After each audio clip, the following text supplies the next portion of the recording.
to notice that recently Trump has begun to focus more on national security rather than economy. Furthermore, this has led to The Hill to ask, since his switch, what exactly is Trump's national security strategy? In their article entitled National Security Issues Multiplied for Trump, it states, and I quote, "It's hard to figure out exactly what the strategic view of this is," John Alderman, a global security expert at the Center for Strategic and International Studies, told The Hill. John went on to say, and I quote, "What does he think the use of American power are? What does he think the limits of American power are? What does he think needs to be prioritized? What is he willing to defer or not do? It's hard to think of any issue on which you couldn't make a range of predictions." In an article by The Independent entitled Russian State Media says Donald Trump is more dangerous than Kim Jong-un, they state that Russian media thinks Trump is acting in an uncertain and unpredictable manner. In fact, it has led a pro-Kremlin news presenter to recently state, and I quote, "War can break out as a result of confrontation between two personalities, Donald Trump and Kim Jong-un. Both are dangerous, but who is more dangerous? Trump is." In an article by Talking Points Memo, entitled Unpredictable, Unhinged, Dangerous, Asian countries look wearily at Trump. They actually make note of a strategy in motion, but it still doesn't sell the nerves of American allies in Asia. It states in the article, and I quote, "After decades of failure to stop North Korea's march towards a nuclear arsenal, some see Trump's bluster as a shrewd attempt to press China, the North's most important ally and trading partner, into pressuring North Korea more aggressively over its nuclear program." Trump has said he's willing to make trade and economic concessions to China in return for its help with North Korea. A trade deal with the US will be far better for them if they solve the North Korean problem, Trump said on Twitter, recounting what he had told Zeig when hosting him this month at his Palm Beach, Florida resort. If such persuasion falls short, Trump has suggested he might use more coercive methods. So-called secondary sanctions on Chinese banks that do business with North Korea could also be in the offering, officials have said. Trump is posing a hard choice to Beijing. Do something about North Korea and hope it generates some effects, or face American economic retaliation, said Ding Chung, senior research fellow at the Heritage Foundation in Washington, D.C. Whether that works or not, it's a very different strategy from the last three presidents. In other words, his whole strategy is to deal with Kim Jong-un, who has been making constant threats towards American allies such as South Korea and Japan, and has even threatened to nuke the United States. Furthermore, if China fails to curb North Korea's petulant, childish behavior, China will face consequences as well. So in other words, Trump offered China both a carrot and a stick. This is all clearly out of the art of the deal playbook of having both a plan A and a plan B in full view. To the degree this carrot and stick approach has borne fruit, as it seems China is prepared to change its strategy towards North Korea, this for the first time since 1953. Trump managed to get China to reject North Korea's coal shipments, opting for US supplies instead. This is quite significant for North Korea, as coal is one of its major exports. China also took the unprecedented step to also threaten bombing North Korea, a nation that it has supported and propped up for decades. Going back to the article in Talking Points Memo, what it fails to mention is how North Korea has got this far in its nuclear ambitions. In an article by Life Gazette entitled Bill Clinton Paved the Way for a Nuclear North Korea, it states, and I quote, "On October the 18th, 1994, Clinton approved a plan to arrange more than $4 billion in energy aid to North Korea over the course of a decade, in return for a commitment from the country's communist leadership to freeze and gradually dismantle its nuclear weapons development program, according to the New York Times. This agreement is good for the United States, good for allies, and good for the safety of the entire world, said Clinton in 1994. It's a crucial step towards drawing North Korea into the global community. The North Korean deal of 1994 is the prototype for why open societies should not negotiate arms control agreements with regimes, said Robert Kaufman, professor of public policy at Pepperdine University. The North Koreans duped Jimmy Carter, an emissary of Clinton, and the Clinton administration to subsidize the North Korean nuclear program in exchange for the counterfeit promise that North Korea would limit itself to civil nuclear power. In other words, the American taxpayer subsidized the North Korean nuke program that Lil Fat Boy Kim is threatening parts of America and its allies with. It also shows that Trump inherited this mess from 3 previous presidents that failed to curb this tyrant. Furthermore, those who propose taking a more conciliatory approach towards North Korea are clearly unwise, as it has shown to produce 2 decades of failure. The only thing that North Korea is more inclined to is fear when a genuine show of strength is presented to it, rather than talk. To this end, Trump has been more than happy to oblige.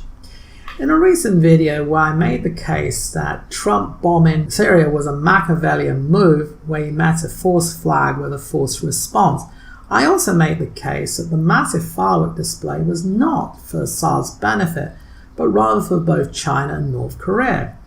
Trump also demonstrated in Afghanistan the Moab that has been dubbed the mother of all bombs, a conventional bomb that is more powerful than the atomic device dropped on Hiroshima in 1945. It has been noted by commentators that the display of strength was ultimately aimed at North Korea. Furthermore, the blowing up of North Korea's ICBM recently may not have been down to technical failure, but rather something that was done by the American administration. Recently, Dr. Sebastian Gorka, President Trump's special assistant advisor, would neither confirm or deny the story, but he happily told Maria Bartiromo on Fox Business that the US is doing amazing cyber work. The implication? Yeah, we did it. Alternatively, another possibility is the American military might have used a powerful 3-color phaser to hit the ICBM. Such a weapon is thought to be 200 times more powerful than older single-color laser weapons that could not get an effective kill range of more than 2 to 3 miles from an Air Force 747. These tricolor lasers started operational development in 2014 and are likely to be on board ships that Trump has sent around Korean waters. Having said all this, people are concerned that this high-stakes game of global chess will lead even to World War III, and even a nuclear exchange involving different nations, including the United States. However, one concern that has been voiced that much is what will be the fallout if things merely escalate towards a conventional war. In particular, what will be the consequences toward North Korea's people as well as its surrounding nations.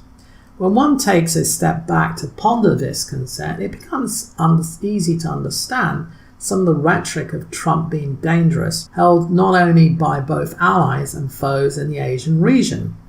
In other words, these nations concerned, I believe, are not nuclear exchange, but both economic and social fallout. Even a conventional war can lead to refugees flooding the borders of China, South Korea, and even Russia. Refugees in the last few years have become a weaponized force by various parties.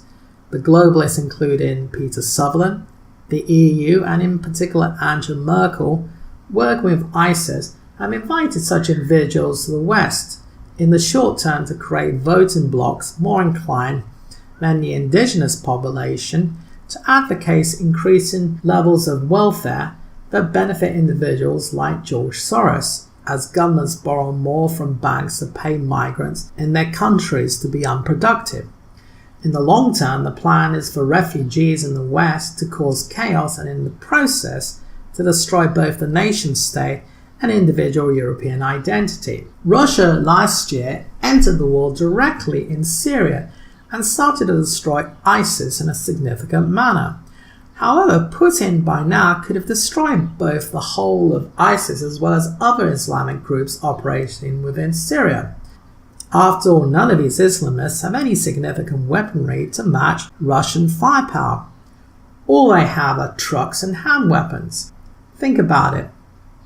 The reason why it didn't destroy these Islamists fully is because an ongoing war that produces refugees can be weaponized by Putin to put pressure both welfare and security-wise on the West.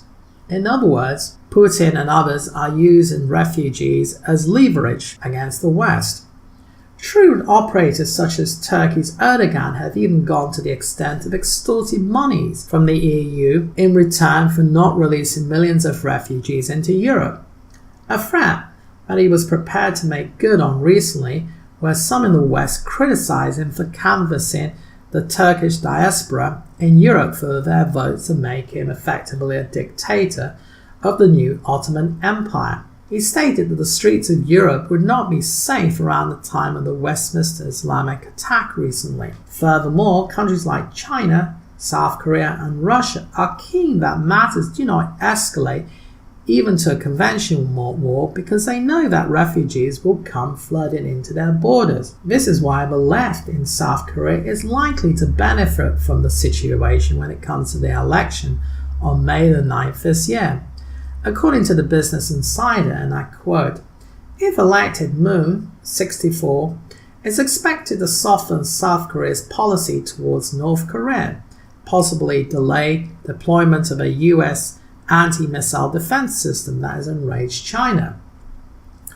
Russia is keen also that the situation doesn't escalate to a war, which will explain their own rhetoric, because refugees are likely to start flooding across their borders. Illegal immigration of North Koreans is such a concern to Russia that it entered into a dialogue with the communist tyranny. The purpose of this was to draw up an agreement so that it could deport illegal North Koreans back to their own place of origin. China, that has been dealing with the same immigration problem a lot longer than Russia, has even gone to the extent of putting up a wall.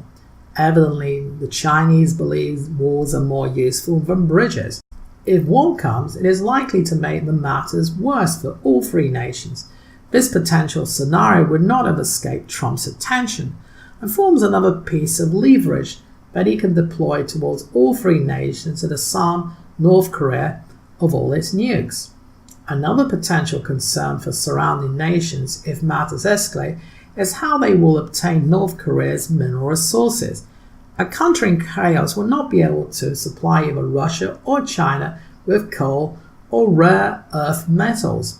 These rare earth metals are important because they're used in the production of many 21st century products, such as mobile phones, computers, LED screens, and cars. Such a shortage will force China and Russia, that North Korea has up to now been playing off both for such resources, to look elsewhere. Furthermore, it will make their goods more expensive when competing with other countries. In the light of all this, China, Russia, and North Korea have far more to lose if the US goes to war with North Korea, and hence more incentive to cooperate with America to shut down North Korea's nuke program. Therefore, it seems when it comes to playing the art of the deal amongst nations, Trump has far more leverage to gain his way in negotiations than Russia, China, and South Korea. As long as World War III doesn't break out in the region, it is clear that Trump's strategy against the fat boy in North Korea has the potential to not only remove dangerous nukes out of the hands of a tyrant without regime change, but also to challenge China's belligerent and bullying manner in Asia in the longer term, because it's been able to have its own way by the globalists.